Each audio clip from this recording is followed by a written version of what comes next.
Thank you and welcome to the show this morning. The topic this morning is shelter for the homeless. And we're fortunate to have with us to talk about shelter for the homeless, Mr. JSettles and Mr. Carter Abels, both members of an organization called Ephesus House. And of course, Mr. Settles and Mr. Abels, let me welcome the two of you to the show this morning and to tell you how delighted we are to have the two of you with us this morning, and especially to talk about an issue that is very, very prevalent and very, very popular this morning, because we find that there are many situations where people are without housing. And I think that your organization is involved in dealing with housing for the various groups. So let's start off, Mr. Settles, by having you give us some information in reference to your background, your education, and some of your experiences. And of course, Mr. Abels will do the same thing. And then after this first segment of 6 minutes, then we'll get back, we'll have our first commercial break, and then we'll come back for our second segment, and then we'll talk about other things. And by that time, we should have a fairly good idea in terms of some of the challenges that are faced by individuals who are seeking housing. So let's start off with you, Mr. Settles, by giving us some information in reference to your background, your education, and some of your experiences. Well, I'm James Settles, and thank you for the opportunity to be here. Part of my background is I remember going to prison myself back in '86, and also getting out of prison in '93 actually. And it was from there I remember starting a home called Ephesus House in '03. And part of that was because I went to prison and battled with a drug addiction and all of that. And as I came into a personal relationship with God, He began to show me how to do this thing the correct way. And I'm under the old school: to whom much is given, I believe much is required. So that's how Ephesus House was actually formed, to reach back and help others the way people help me. Very good. Mr. Carter Abel, what about your situation? Sure. So my name's Carter Abel. I grew up in Northeast Arkansas in a pretty rural community. Moved to Nashville in 2009, and moving to Nashville was really the first experience first time I'd ever encountered anything resembling homelessness, and it was mind-blowing to me. And so I got connected in the nonprofit community here, got connected to James and Ephesus House through a former professor, and just love being able to contribute to the housing conversation and giving guys a chance to turn their lives around and get a new start. Mr. Settles, in terms of talking about shelter for the homeless and various other groups, what are some of the groups that you would identify as your target area in terms of individuals who come to you, and where do they come to, and how do you meet them when they get there? And so we've got about 2 minutes before this segment ends. Let's give us that kind of information. Well, we actually put an emphasis on men that are coming out of incarceration and men that are homeless, that battle with substance abuse issues, and which both of those issues I battled with at one time. And that's what I mean when I say He delivered me. I remember going into treatment several times, but it was really coming into a personal relationship with Jesus that things got better. And so in a real sense, you're using your own personal experiences to reach out to others. How long have you been working in this area? I mean, this organization, how is this a relatively new organization or what? Ephesus House was started in '03, and we now have 4 facilities, where one of them we use for actually staff, and the other 3 places we house men. We can house up to 28 at any one time. And so you've got a very, very viable organization, and you're able to reach out to a large number of, especially incarcerated individuals coming out of the system who might need some kind of housing, et cetera. And so what we'll do, we'll take our first commercial break, and then, Mr. Carter, when we come back, we'll start with you, and we'll have an 8-minute segment, and that will give you an opportunity to talk about some of your opportunities and some of your actions in terms of dealing with Ephesus House. And in addition to perhaps say as much as you possibly can about Arkansas, because I happen to know somebody who came from Arkansas, and And of course, I'm from Arkansas myself. Wonderful. So we're from a place called Hope, Arkansas. And I think that you indicated that you recently came to Nashville, and so you probably know something about Hope, Arkansas. And when we come back, we want to hear some of the things that you have to say in terms of how you came to Nashville and how you became involved with Mr. Settles. And of course, we'll be back with our audience following this very, very short commercial break.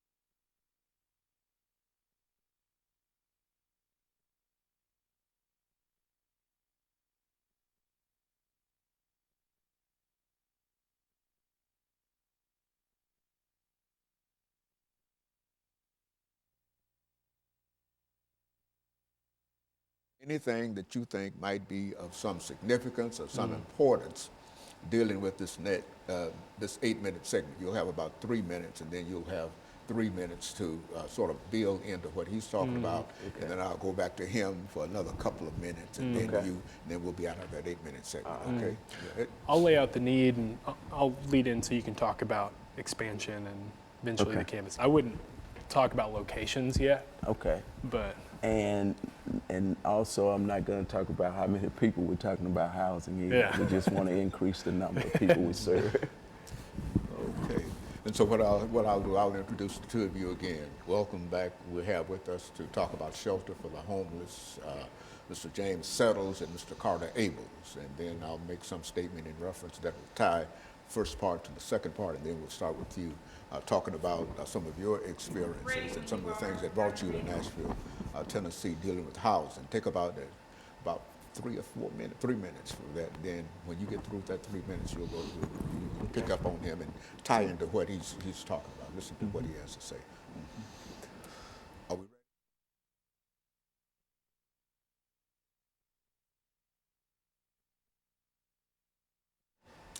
Thank you and welcome back to the second segment of the show for today.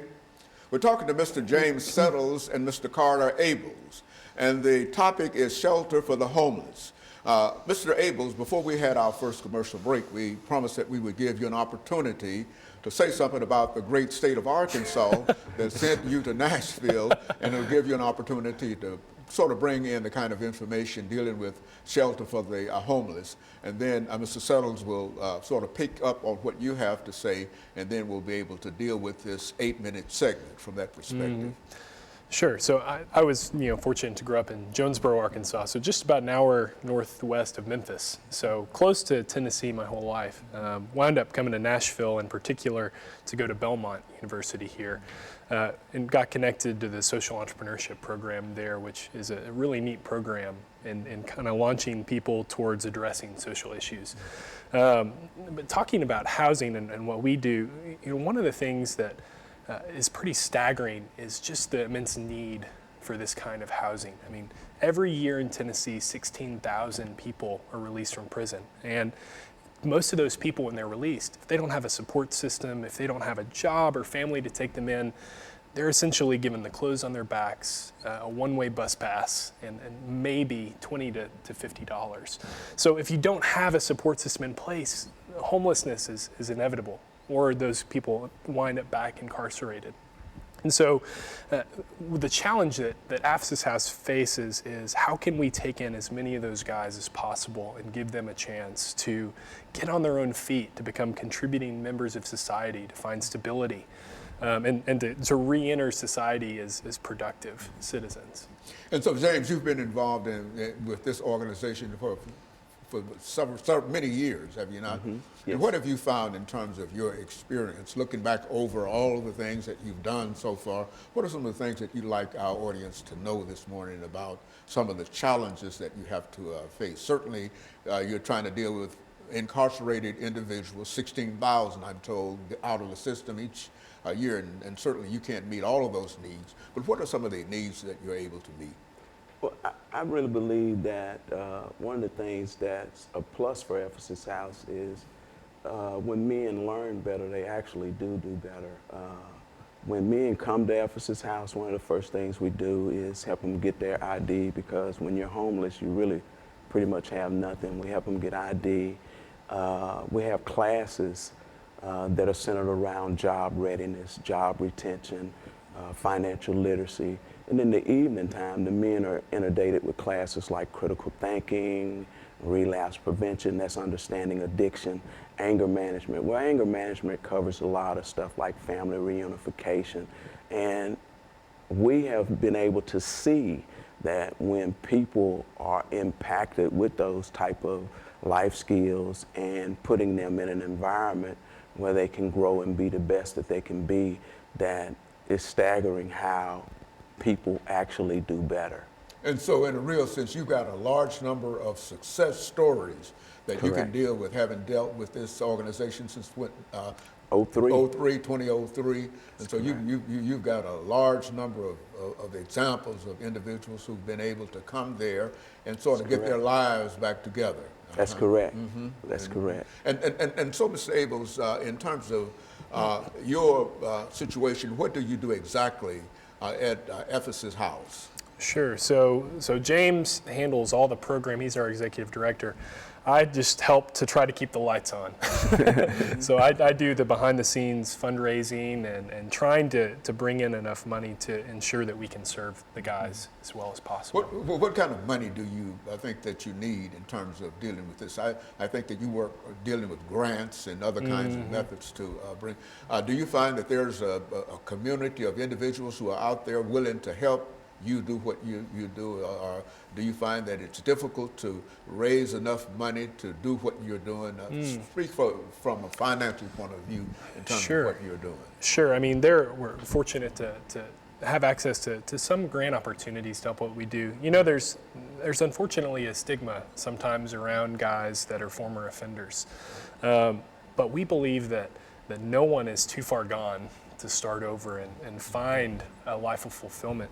And so we've been fortunate to find people in the community that believe that and who can come alongside us and help empower these men to do that. And so we fundraise with individuals, we do grants. Right now we're trying to raise $100,000 by November to build a new house, which we're pretty excited about, being able to grow our capacity.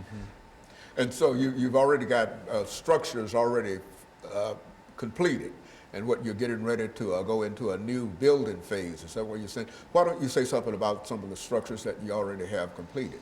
Sure. So we have, James mentioned, we have 3 transitional facilities right now, serve about 28 guys at a time. The house that we're hoping to construct, we already own the property. This fall, we'll house about 8 more. But James can share more. We're hoping to construct a new campus that will be able to sort of bring all of this under one roof and really increase our capacity. And in terms of reaching out, and are these individuals involved in some other kind of activity, work-related activity that will not only support them, but would also help to support the facility itself? I mean, what do they do? Certainly they have a program worked out for education and et cetera, but what are some of the other things that they might be able to do to help themselves? Well, one of the things I'm constantly seeing is people have to be in an environment where they can grow and be the best that they can be. And that's why we're so excited about what we do at Ephesus House. And we're talking about a bigger number of people that we're trying to serve. One of the things we see that happen is when it comes to life skills and what we do right now, it's perfect. And the only thing that we're talking about adding as we add more people to the campus is an apprenticeship program. Because it is true, you don't work, you don't eat. So how do we train and give people life skills, not only life skills, but give them a gift or a trade that they'll be able to fend for themselves. And our goal is hopefully a person can be at Ephesus House for a year and be able to say, hey, I got 2,600 hours in carpentry, or I got 1,900 hours in electrical. And to me, that when you get the man, you not only get him, but you get everything that he comes in contact with. That's his children, that's his wife if he have a wife, or that's his girlfriend. But the key is how do you give him good. Okay, so what we'll do is we'll take our first commercial break and our second commercial break, and we'll be back with our audience following this very, very short commercial break.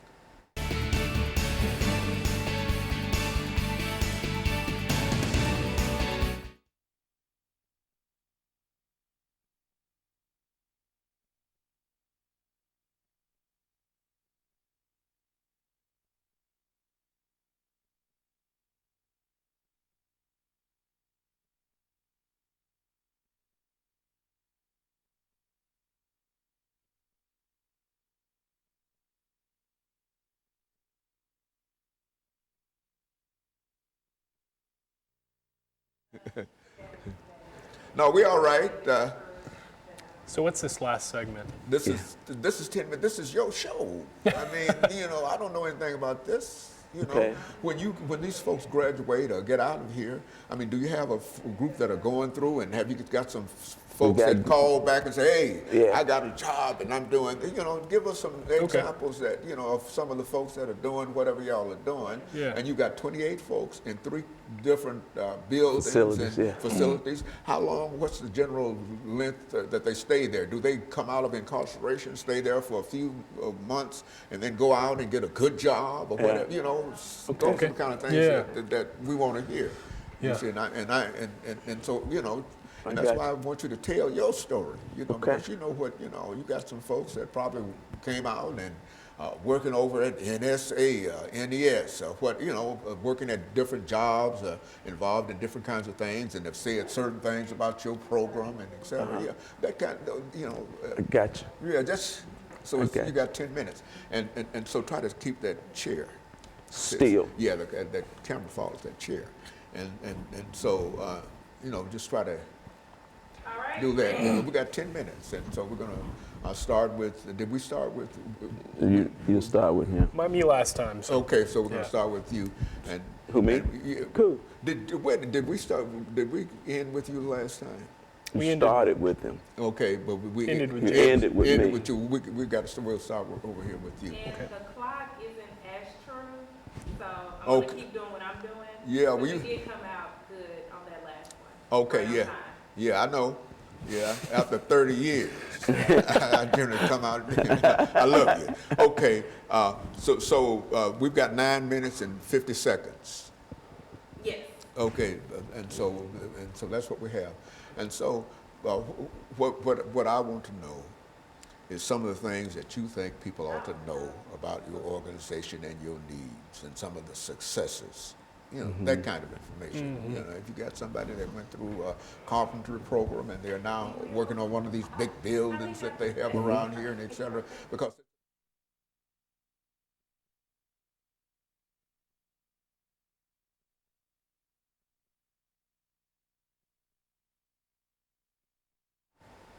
Thank you and welcome back to the final segment of the show for today.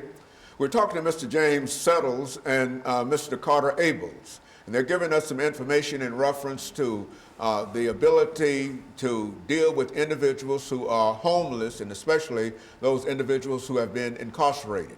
Let's see, Mr. Carter Abels, let's see if you might be able to give us some information in reference to some of the things that you like our audience to know about what you're doing. And we'll give you about 3 or 4 minutes to do that. And then Mr. Settles will have you to build up on what he has to say, and we'll try to go from you to him over the last 10 minutes and give you an opportunity to sort of get out as much information as you possibly can in reference to what the two of you are doing. So let's start off with you, Mr. Davis. Sure. So one thing I think it's important for people to understand about the work that we do is that a lot of these issues that we're working with are deep-seated. It's not something as simple as housing or jobs, but it's taking a look at each individual person and hearing their story and where they came from and where they're trying to go. I mean, we have guys that come into the program that, their story starts when they're 13, 14 years old, experiencing drugs for the first time, or growing up in broken households that lead them down paths that wind up incarcerated or on the streets. And so one of the things that's really important for us is to work with each guy as an individual and connect him with each service and opportunity that that man needs. Very good. And of course, you've got many successes that I'm sure since 2003 that you've been able to document during that time. Talk about some of the successes and some of the individuals and some of the challenges that you've had, some of the things that when you go to sleep at night, you think in terms of what you have to do tomorrow. And from that perspective, give us that kind of insight into what goes on there. Well, one of the things I'm thankful for that Ephesus House provides is an environment that's safe, that's clean, and that's supportive to the client. Even myself, you know, a lot of people may look at me today and look at the glory, but really don't even know the story.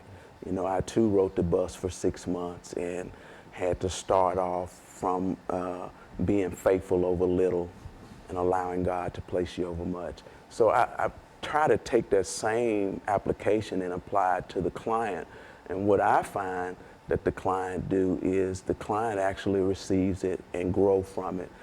We have several people that not only graduate the program and come back, but these men are just human beings just like anybody else, just made some bad decisions in the future and now are needing to get back centered up.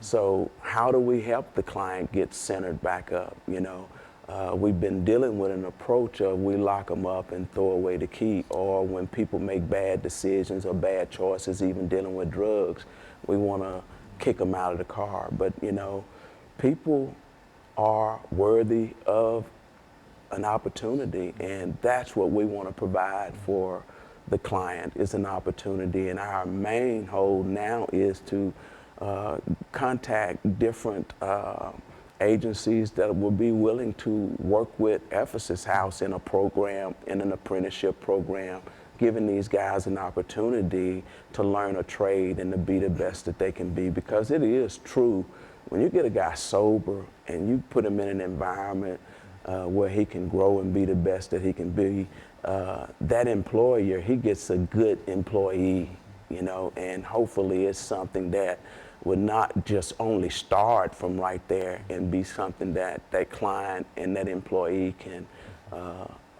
have something to smile about as they go in the future. You know, Mr. Carter, I think you mentioned the fact that you deal quite a bit with grants.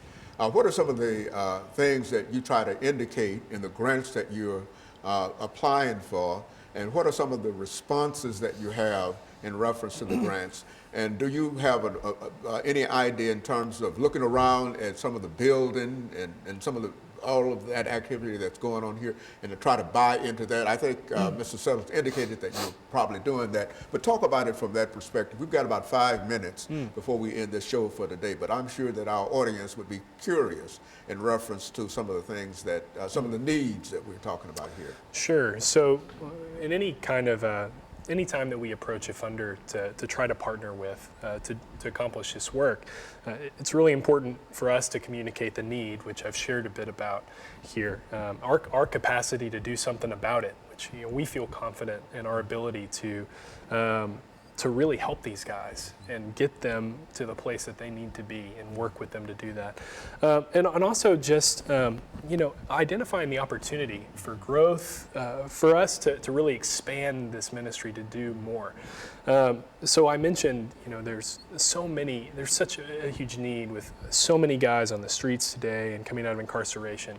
So we have 28 beds. We have over 100 people on our waiting list at all times. I mean, dozens of applications every week that we have to turn away. And so for us right now, a big focus is, you know, how can we build our foundation, make sure we're good, we're continuing to do the work that we can, but how can we take in more? How can we serve more?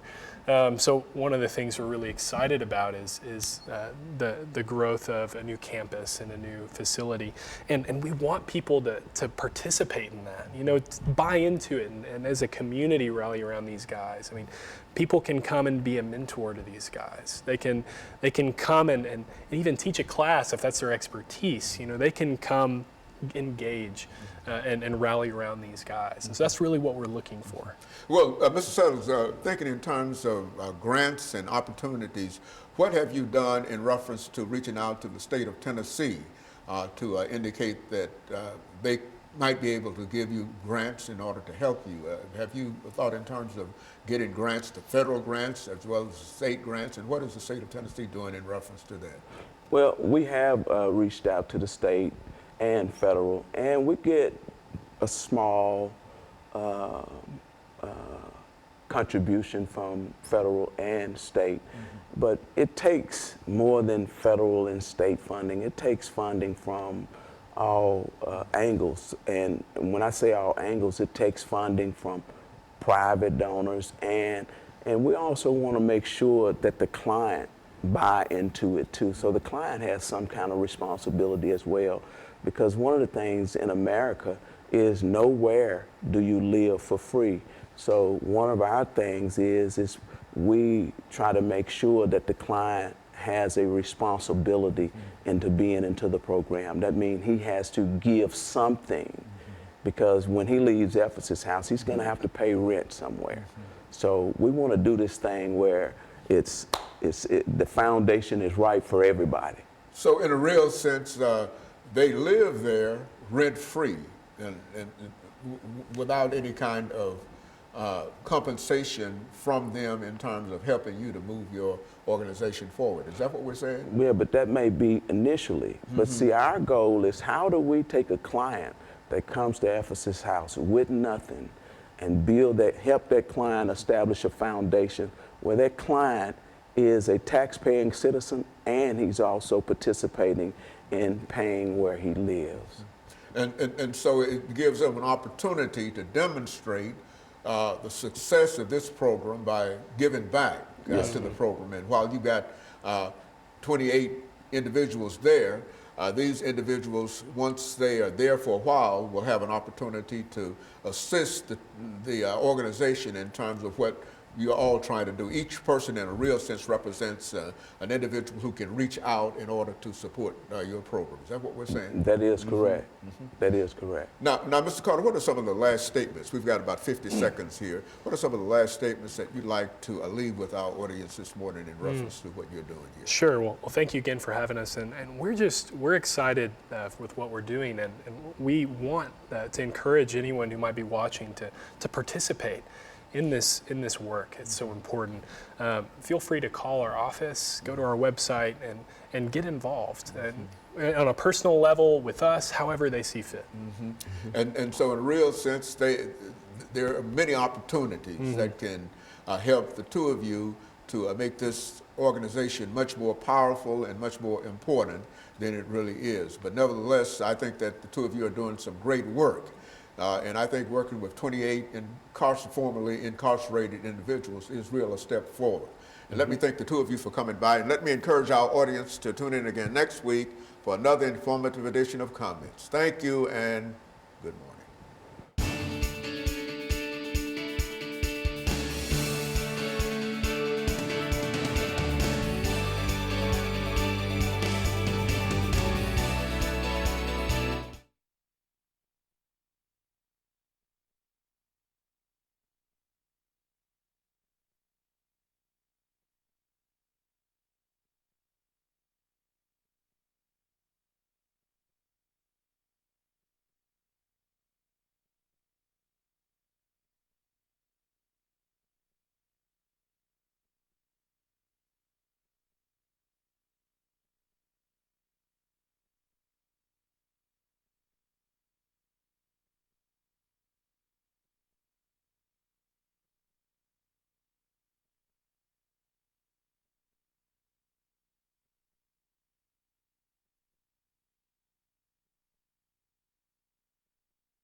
And with 4 minutes, general. And yes, ma'am.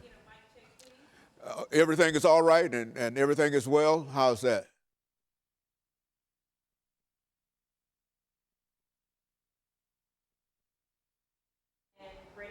Yeah, I'm here with Nashville's finest, the great historian himself, Dr. Just enjoying life, informing the public. Keep going. Well, I'm running out of words now. I'm here with Dr. James Haney on the set, trying to make some things happen here. I'm Pastor Kelvin L. Walker, Nashville, Tennessee. Born, bred, and raised here. Lovely parents, no longer alive. They left me here to carry on. And if that sounds good enough, the mic check is over.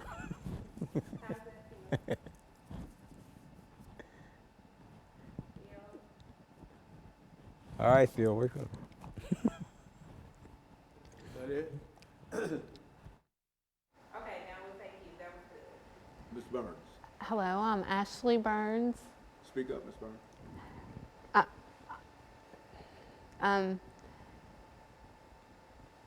You were born. Oh, okay. So we just got to go on and talk about. I was born in Nashville, Tennessee, all of my life. That's right.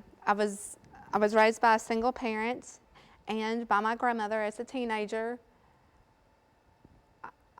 I'm a TSU graduate. From my understanding, Dr. Haney is also. Oh, yes. Oh, yes. Big time.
Thank you and welcome to the show this morning.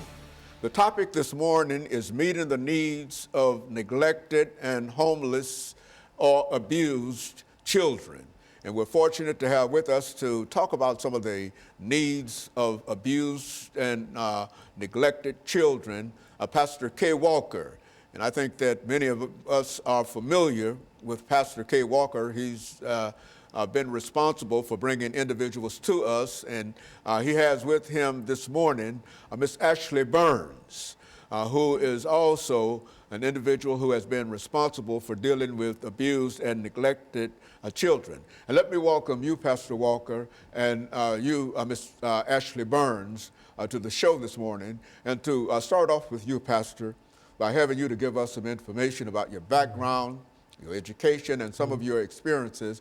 And Ms. Burns will give us the similar kind of information dealing with her situation. Okay. And then we'll have an opportunity to get out of this first segment and then go into the next segment for 8 minutes dealing with this issue of meeting the needs of abused and neglected children. Let's do it from that perspective. All right. Well, good morning to you also, Dr. Haney, and thanks again for allowing us the opportunity to come on your show. You know your show has been running for years and it's a very informative show, and I think a lot of people out there watching and a lot of people are being informed. My name is Pastor Kelvin L. Walker. I'm no stranger here, of course, been almost like a sidekick to you for some. From the very, very beginning. Yes, sir. For many years. And I appreciate you and everything you do. I was born right here in Nashville, Tennessee. Two good parents. They raised me right way, raised me well. I didn't always take heed to what they said. I was educated in the public school system up until a point. I always say I got kicked out of the school system. Went into the United States Navy, stayed a short period of time, got out of there, and pursued a GED through Opportunities Industrialization Centers, OIC.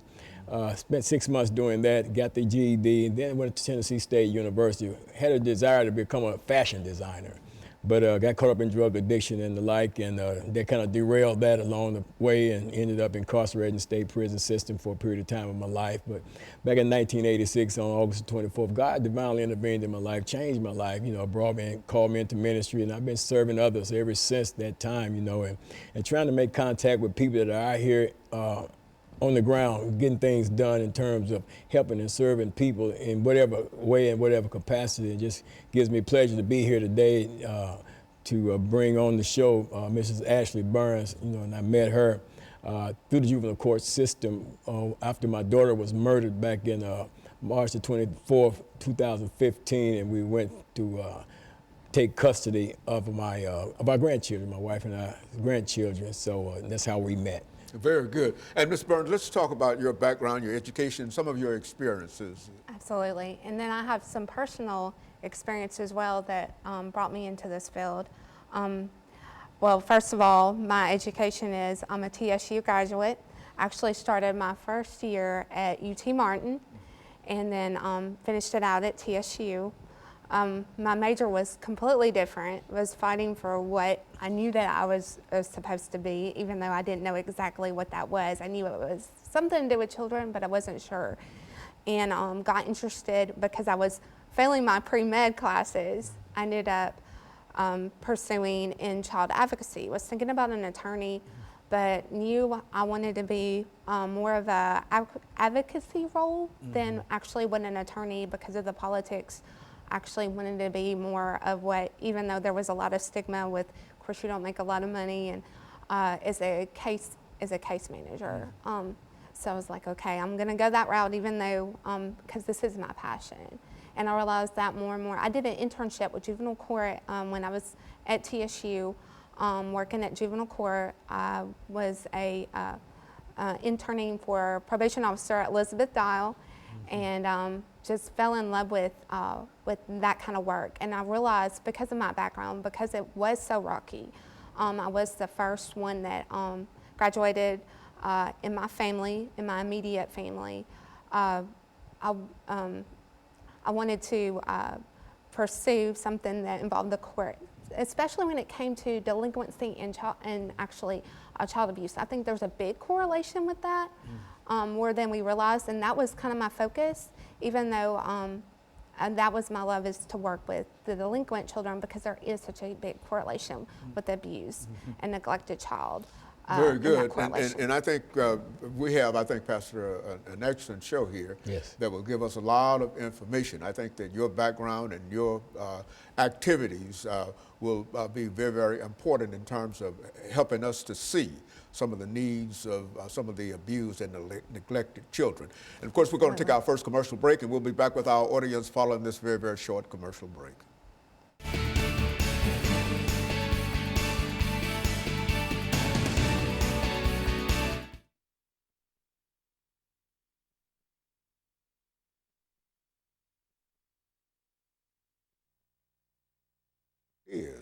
That's I think that's always the best. And so we've got 8 minutes when we come back, Pastor, and then we'll start off with you.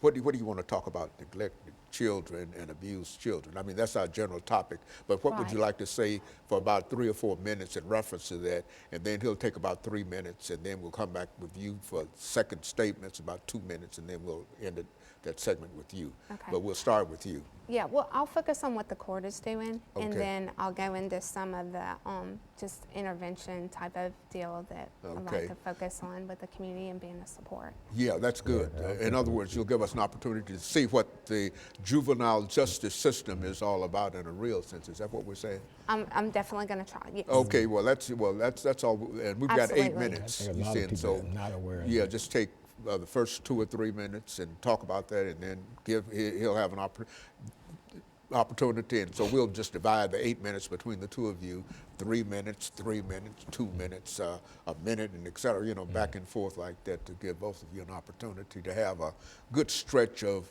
minutes to make some, excuse me, some statements. It's your show.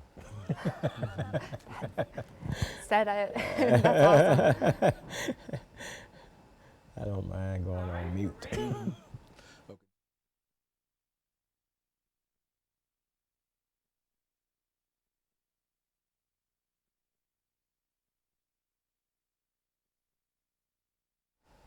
Thank you, excuse me, thank you and welcome back to the show this morning.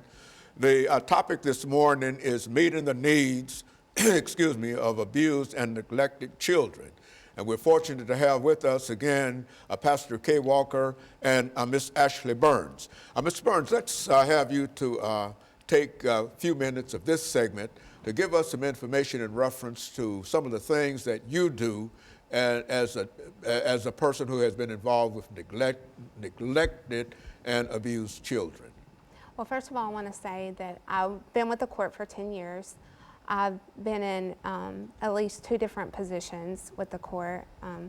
There has been a lot of changes. First I started at Family Services, and then I think about 4 or 5 years.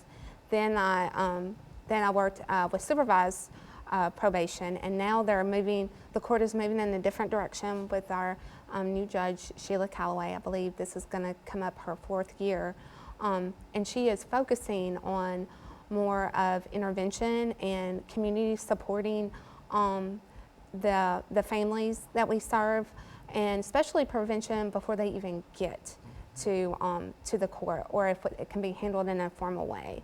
So they're really trying to focus on that, and that's stretching us as well of how can we meet the needs of children, because regardless of how they're coming, there is an issue with abuse and neglect. Anytime you deal with drug addiction, anytime you deal with the different issues that they're faced, whether it be directly an NND issue, even children just screaming at their children, still that could result. If not, maybe that kid to be violent if we don't address the needs. And they're simple needs, like it might be a program, or it might be a connection. Hey, do you know somebody that does this or that? I tell my families all the time, just because I close your case doesn't mean you can't call me. And if I can't find out the answer, I'll definitely try to find out who can. And that's the big part of it. It's the simple things that we can do in the community. It's building those relationships, calling people back when you say you're going to call people back, treating them with respect. Because no matter what, I realized from one of the major big support systems of juvenile court, icon, in my opinion, of juvenile court, Miss Julia Tucker just passed away. And she was been at the court for years. And she always said, when I did my internship, treat people the way you would want to be treated. And you're going to be okay out there on the streets, and doing the case management and that kind of thing. Because we're in some dangerous situations a lot of times and don't even realize it because of the covering of being more of a support instead of, how dare you did this, oh my gosh, you did this. Instead, we're focusing more on how can we make simple solutions. It might be my 4-year-old grows out of her clothes, I give them to the neighbor next door in our community. And of course, we're out there right there in James Casey. There's 2 offices out there with juvenile court. So it's the simple things that we can get involved, whether it be something big that is on national TV or on the on TV, or something that is more under the radar. It's all very important, and I think we all need to be encouraged more as being out there in the field as case managers and workers. It's very draining, and to know that we are doing something, it might be something small. I considered it small what I did with Pastor Walker. I just did a home study, but in even God's eyes, that's big to do the little things. And of course, the negativity of this world does want us to say that we're not doing enough. but it's to do something. Just to be there is very, very important. Is that what she's saying, Pastor? Yeah, especially with the support that the course is leaning toward doing now. That's what I'm hearing. The course is wanting to not just bring people in and just adjudicate them, but to offer a means of prevention, and then even if when they get into the system, to be able to support them in such a way to help a person grow from where they are when they initially come in. Because I think, Dr. Haney, when you take a child that's neglected, and you take a child, let me say it like this, you take a child that's acting out in school, in a lot of situations, it's stemming from the fact that that child's probably neglected at home. You take a child that maybe gets frustrated in school because they can't keep up academically with other children, and the reason why they're not keeping up because maybe the parent is not helping them at home with their homework and getting involved and showing concern with them, so they get in the school system, and then they don't know what the other children know, and then you get frustrated, and then they begin to act out in a setting like that. And those are things that I see as neglect, but a lot of times parents that are neglecting children in such a way may not be seeing that and may not notice and understand that when you don't meet the needs of those children, then you're neglecting those children. And I think that, as far as I'm concerned, with myself personally, the fact that I had the opportunity, the privilege to become an adult, I should lend my voice and my support, to children, to be able to help them, to be a voice for them, to be a support for them, to be a help for them, so that they can have an opportunity to grow up as well and to live a peaceful and productive and constructive life. You thinking in terms of what you do every day, Ms. Ashley, what would you say that one of the biggest challenges that you have to face dealing with children that are abused or neglected? What are some of the one or two large things that loom in your mind that if we could change this, things would be much better? I think one of the biggest changes, of course, it's with ourselves anytime we're struggling, is changing that will. I was discussing with Pastor Walker about, like, when you say parenting classes, or if you say, it's all how you approach, especially the families, because again, we got to realize, okay, where do we start with? What is the actual problem? It might be the parent, or they might be just at their ends right with everything that's going on. They might be dealing with a murder. I dealt with a family over the phone before I got here that the mother is struggling with her son just got killed, and then her daughter's in drug addiction. So it's just one of those things of what can you do to support that, of thinking authentically and out of the box. Like maybe not to focus that it's parenting classes, maybe to focus that it's what the Pacific issue of maybe twisting it of just some encouragement. Okay, and so what we're going to do actually is to take our second commercial break, and then we'll be back with our audience following this very, very short commercial break.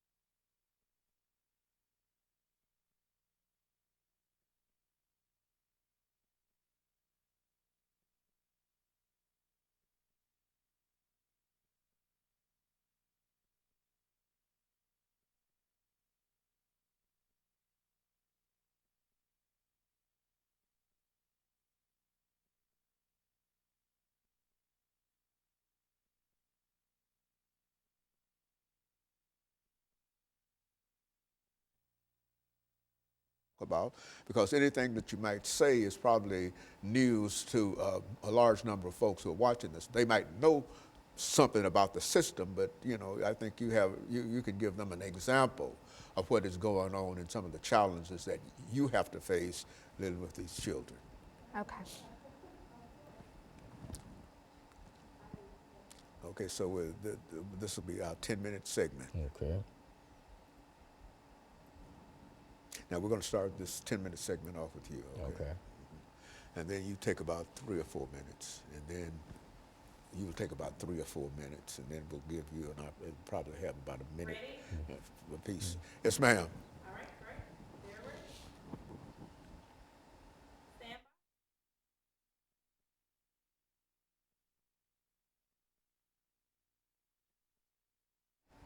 by. Thank you, and welcome back to the final segment of the show for today. We're talking to Pastor Walker and Miss Ashley Burns, and the topic is meeting the needs of neglected and abused children. And Pastor Walker, let's talk about, over the last 10 minutes that we have, some of the things that you think that our audience ought to know in terms of how we might be able to greater deal with some of the children that are neglected or abused. And Ms. Burns will sort of tie into what you're talking about, and she'll take about 3 or 4 minutes, and then we'll go back and eventually end this show for today. Well, you know, Dr. Henry, I think one of the things I think adults need to as adults, we need to open our eyes and pay more close attention to youth. Not only our own children, but children in general. Because children are experiencing, you know, in this day and age, peer pressure that these children are facing in this day and age, man, it's just unbelievable. And they are displaying certain behaviors and character defects and faults and stuff like that. And instead of criticizing and talking about, and that's a bad little boy right there, that's a mean little girl, and that kind of stuff like that, you know, I think we should be trying to find a way to ask ourselves, you know, there's got to be a reason. There's something at the core there that's causing this child to maybe act this way or behave this way. And as the topic suggests, we're talking about meeting the needs, because if a child is, in my opinion, if a child is acting out in a way that's really just, you know, off the track, outrageous in a real sense. Yeah, you know, there's got to be something there. In a lot of cases, you know, there's some neglect. There's a lack of love maybe that's being shared with that child, you know, and that child is rebelling against the fact that they're not being loved and cared for and nourished the way that my Bible tells us that we should do. You should nourish a child. And I'll be the first to say that I wasn't the greatest parent, you know, around, because at that time I was caught up in my own active drug addiction when I was young, and I was wild and stuff like that when my boys and stuff were born and stuff. So, you know, but I grew. I had a desire to be a good parent, you know, and I grew into it. You know what I'm saying? Most people do. Yeah, but you know, you got folks out here that think they know what they're doing, and to suggest to them, you know, why don't you do a parenting class or something like that? And that's like, oh, parenting class, you know, I got this, you know, you do a parenting class. Anybody can be a parent. Yeah. Is that what we're, and I would imagine you run across that kind of attitude quite often in what you do, Ms. Burns. Right, and it's approach, I think, is important, because how do we break those barriers? Because a lot of these families, you know, and just like ourselves, we all have a history, you know, with how do we, a lot of them have been abused and neglected, or in drug addiction, and some of them are still active. So how can we break those barriers? And I think Pastor Walker said one of the keys is love, because a kid and everybody needs love. And how do you access that to, because as children, they have to have that in order to survive. They have to, and I when I do home studies, I'd have grandparents, you know, they'd be very concerned, and you know, I would say freaking out about, you know, their well-being of their child. And I'm like, look, there's plenty of kids. I worked in DCS in foster care for a year. I was like, look, there's plenty of kids out there that have nobody. I said, but they have you, and that's very important, because that is what's going to make the difference. With love, things will make a difference, and that's important. And then the challenge that I have, and I think workers that have, that care about people and that are trying really hard not to be jaded, is how do you get somebody to really know that you care about them, and you're not being judgmental, but you're actually doing that because you do care. So how do you show that? And in reality, it's to just be natural with it, to be, you know, concerned, and I'm here if you choose it. But unfortunately, we do have to deal with people's will. But we do our best, and we definitely continue to do what we can And prayer is a big part of that too, of being focused of what do I need to do? Because I could be focused all over the place, but what do I need to do to be focused? And it's, so it's important to tell them to be very real and be honest. Because and again, the court is not being punitive at all, but then in my mind, children do need those boundaries, and then a lot of them don't have the parents that need to show them the boundaries. So how do we do that as a community? I think that's what's very frustrating for me, that because I have to be so candid with some of the kids of like, if I see your name in obituary somewhere, I can say I tried, but you gotta want to. And I maybe some people would disagree with my approach, but I have to be real and honest. And also I have a conscience, and I really do care about families of saying if something did happen, because I've only had one so far. And I can honestly say when I went to the funeral that I tried. And I think as society, we have to have that. And we have to break down the barriers of where we're not so jaded, where we're still in this fight to love one another. And not talking about no love of letting them do whatever they want. That's not real love. Love is, I'm going to fight for you despite of all the resistance that you're showing. I always give my families, that what comes to mind every time I talk to them is, you may go over me, you may go under me, but if I see you jumping off a cliff or jumping off the deep end, my hands are gonna fly. I'm gonna try until it's all said and done. And then if you go over me or under me, then that's your business. But at least I can say with my conscience, I've done it. I think that's the key to this work, because it's a serious, it's important work. It's the very, what makes society, worth living, what makes life worth living. It's very important, and I think a lot of us get jaded in this work, and we have to continue to fight. As a matter of fact, I think one of the most important things, I think we've said this on many occasions, Pastor, and we talk about love, and I think that no matter what situation a child or an individual might be in, if you demonstrate to that individual, no matter who you are or who that child or who that person might be, that you have respect, understanding, goodwill toward them, and that you wish them the best. Absolutely. And I think that if you demonstrate that to an individual, no matter what situation that they might come from, I think that they're able to buy into some of the things. As a matter of fact, you have to demonstrate that before you can start teaching them anything. Oh yes, it's amazing, because with my with my grandchildren, they're just out of the blue. Granddaddy, what? I love you, and Granny, I love you, and come and want to hug. Sometimes I'll be asleep, they'll come wake me up. I just want to hug, But it's because we're showing them that kind of love. And when you look at love attracts, and you see young people being attracted to these gangs. That's about, these gangs are showing a strange kind of love that's attracting these young people to the gangs, because they feel like they got a sense of camaraderie there, and there's a sense of loyalty, and they're making them feel like, you're wanted, you're needed, you belong, you're loved. But it's a strange kind of love, but at the same time, it's attracting them, But that love, there's a power in this thing called love. Love is strange. And it's a powerful thing, And if you walk in it consistently, and you fashion and form your life based upon how can I meet an individual's need, as opposed to what can I get from this individual. I think you have a better way, and especially like breaking that barrier down, and when you're trying to reach these families to make them see that, that there is a need for them to maybe get some training in terms of how to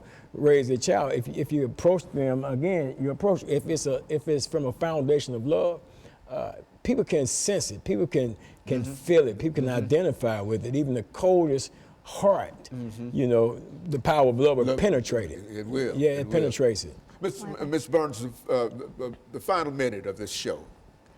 Also, I think it's good to talk about resiliency, because even when you're dealing with what people would consider the meanest or the baddest, there's still beauty within that person of what can we access, how can we access them to meet their full potential. And that's what I love about even the delinquent, what's considered the delinquent child, is how can we because the more resistance, actually, the more that greater they can be. Because if they could come out of the gangs, if they could come out and show that love, how many others can they reach? Very good. And of course, Pastor and Mr. Burns, let me thank the two of you for being here with us this morning. And let me encourage our audience to tune in again next week for another informative edition of Comments. Thank you and good morning.